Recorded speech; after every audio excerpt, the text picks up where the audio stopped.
Hey guys, Z from Build a Business You Love.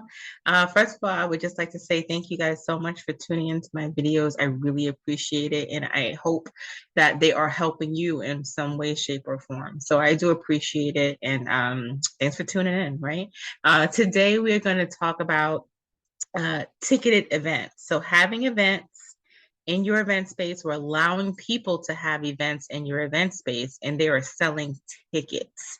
Okay. So I am going to go into a little bit into this is not like you hosting your own events where you might have like a yoga class or like a candle making class or something like that. This is not that, right? This is not like you having a holiday party, which I recommend for you for the children of the community, because a lot of times, you want to stay first in mind when it comes to people wanting to have events. You want to be, the first in mind, the first that comes to mind, like, okay, well, I'm having a baby shower for my niece, such and such. Oh, let's have it right there at, where we had it before, right there at this event space. So you basically want to stay first in mind. So it's important to keep people in your space, right? But this is not what we're talking about today. We're not talking about the workshops or the yoga classes or the kids party for Halloween, right? We're talking about entertainment companies and selling promotional tickets to events, okay, to parties type of events. We're talking about that. And I just wanted to express why or how I feel about it. You do what you want to do. This is not like legal advice or anything like that, obviously, but you do what you want to do, what's good for your particular event space. But I just wanted to express my concerns and just, I guess, shed some light on to some things that you may not have considered when you're looking to have a ticketed event or looking to have someone host a ticketed event in your event space. Now, you're going to get people all the time to be like, oh, I have parties all the time. We host events, we host ticketed events. I sell tickets, I can get your place booked and busy. You're going to have people do that. You're going to have people suggest these things to you. But these are reasons why I actually am sort of against having these types of ticketed events. And again, this is completely up to you. You may want to decide, hey, I'll have a ticketed event in the end because this is what I want to do, or I know how to, manage the event process, right? So this may be something that you decide to do.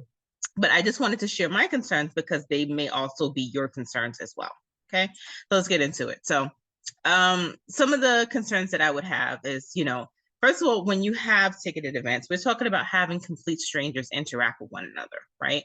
We're talking about just inviting people or people paying, and you basically, don't know who's going to be entering your space.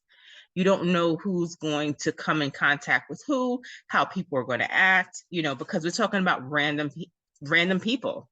You haven't vetted out these people, you haven't emailed them, you haven't had a conversation with them over the phone, you haven't, whatever your process is, you didn't do that. These are just random people coming into your space.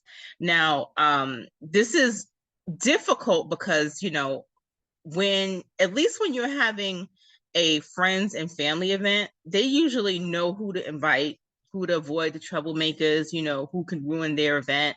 You'll hear, oh, I'm not inviting auntie so and so or uncle whoever, because they get an ounce of liquor in them and they start acting up.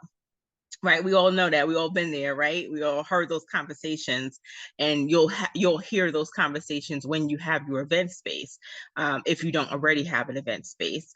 But you'll hear those conversations, and it's important that they have those conversations because they need to know, who they can invite to their event, right? They need to know who the people are that they want to invite, who the people are that they decide, not to invite, who are the troublemakers.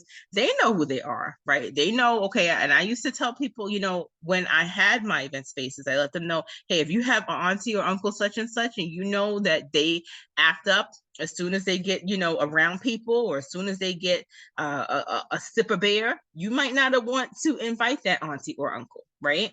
So at least with these types of events, the friends and family events, they usually know how to sift out the troublemakers and people who can ruin their event, because ultimately they're paying for the event. Their name is on the line. Their name is on the contract, right?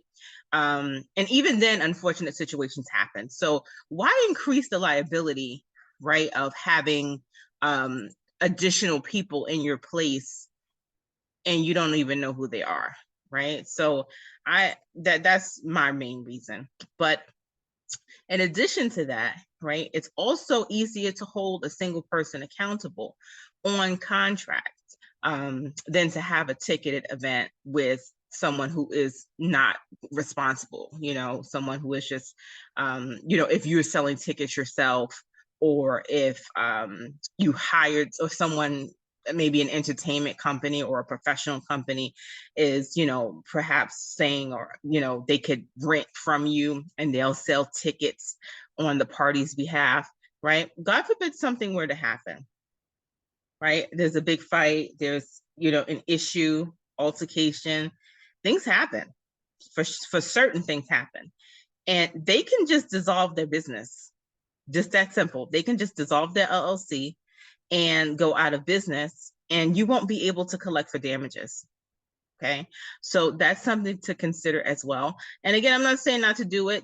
Some entertainment companies or promotion companies are good, I guess, but this is something that I kind of tell people not to do, especially when you're first starting, because you're very new to the game, and people will come to you. Yeah, I can give you this much. I can give you this many parties a week, or excuse me, these many parties a month.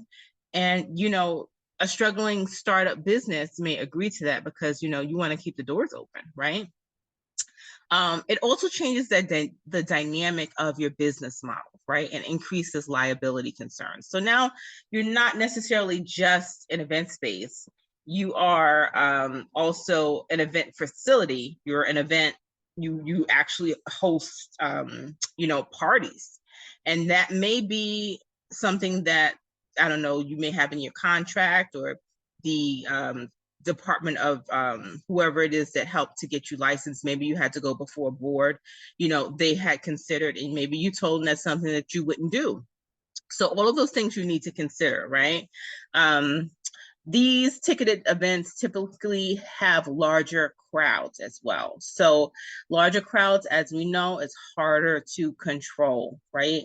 And can increase the risk of accidents, property damages, or legal issues. So you want to make sure that, if you do something like this, that you are able to control the crowd. Otherwise, it's because it's really easy to get these crowds out of control. People get out of control very quickly. Maybe you have things in place to avoid these things, like you have the proper insurance, you have the proper security, you have the proper experience. In this case, I would say, do what you do, right? But if you're just starting out, or if you don't, know what you're doing in that situation, I would say to avoid it, okay? Also, if your landlord or property manager starts to express concerns because you decided to have these events and maybe one or two have gotten out of control, it's less likely that they will renew your lease. So if you're looking to sustain your business, this is something that you should also set potential expectations for, right? And to think you're putting all of this money into the space and you've decided to have ticketed events, larger crowds, the possibility of larger crowds, the possibility of the crowd getting out of control, the possibility of increased liability, then these are things that you really should consider as an event space owner, right?